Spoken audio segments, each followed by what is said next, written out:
So welcome back. In this lesson, we're going to discuss how to have conversations with other people when you don't want to drink. Let's say you're going to an event and you've decided not to drink. How are you going to handle all the conversations that you'll need to have? Staying away from alcohol is one of those things you have to justify, it seems. It's the same with sugar. People will make the offer, and when you turn them down, they want to know why. Is it because you're an alcoholic? Is it because you have a moral issue with drinking? You can simply say, I just prefer not to have it. Thank you.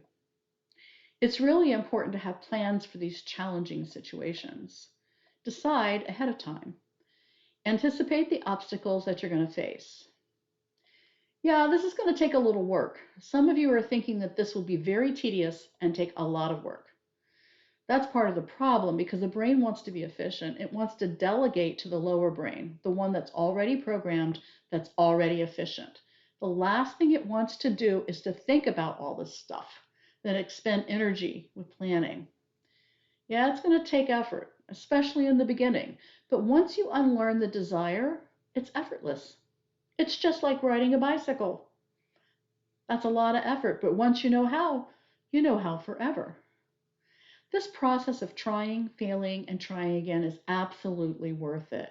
There is no such thing as having to start all over again. That's not how it works at all. But in the beginning, the more you can deny the automatic response, the easier it is to unlearn. So now, what happens if you make a mistake? Anytime you make a mistake, and a mistake is defined as taking a drink that's not planned, take deliberate time to study. Study exactly what happened. How can you prevent it from happening the next time? What went on in your brain in the situation? What went on in your prefrontal cortex versus your lower brain? It's such an amazing opportunity for you to learn from. People might say, oh, I just fell off the wagon. It's no big deal, and I want to get right back on. Don't do that. Don't just blow it off because that's exactly what your lower brain wants you to do. Your lower brain wants you to not pay attention, to not be conscious. You want to use your prefrontal cortex to pay attention, to be conscious, to dissect every little second of every little thing that happened. What were the triggers? What were the thoughts in your brain? What was the desire? Why did you have a hard time allowing the desire? Why did you fight it or why did you give in to it? The more time you spend unraveling this, the more desire you're going to unlearn. That's when you're going to feel in control. But please don't beat yourself up.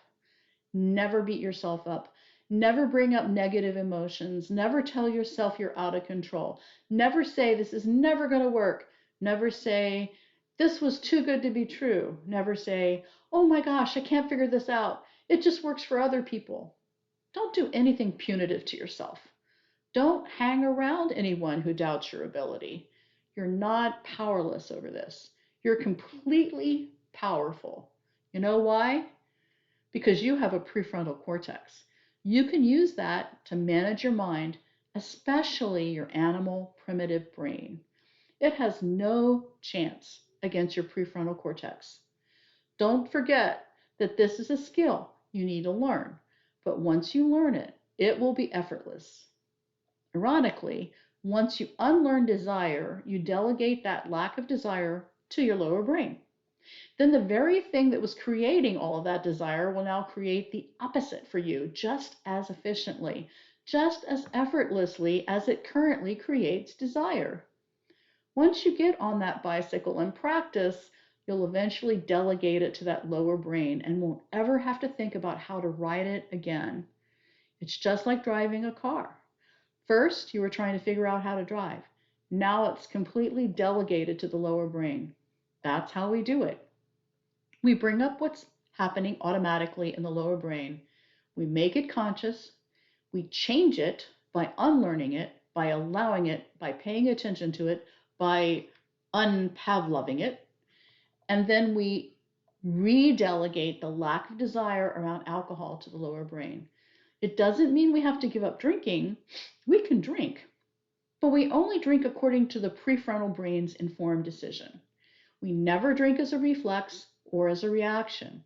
We never decide in the moment to drink. It's always planned ahead of time. You can drink as many drinks as you want, but you have to do it from a clean, sober mind. You have to do it from a place of deliberateness. I can't say that word. Where you anticipate the obstacles, where you anticipate any kind of negative response or consequence, and then officially decide that you want to do it anyway. You will never make a decision that will lead you into harm's way when you make those decisions from your prefrontal cortex. Your lower brain will inadvertently make decisions that will harm you, not because it wants to harm you, but because it literally believes that your survival depends on it. Have you ever witnessed a toddler in the grocery store who thinks they're going to die if they don't get that candy bar? They roll around on the floor and they scream and they cry. You know they're not going to die. They're not going to eat the candy and they're going to pull through. That's what you have to tell your lower brain.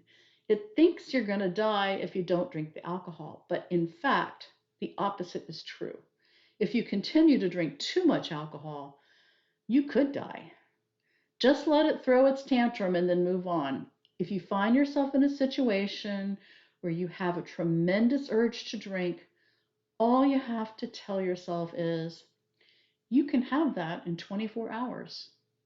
You can have it, but you have to wait 24 hours until the prefrontal can make the decision.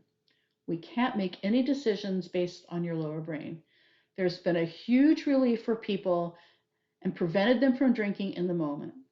Remember, desire is learned. You have taught yourself to desire alcohol, and you can teach yourself to desire it less or maybe even not at all. You have a powerful brain.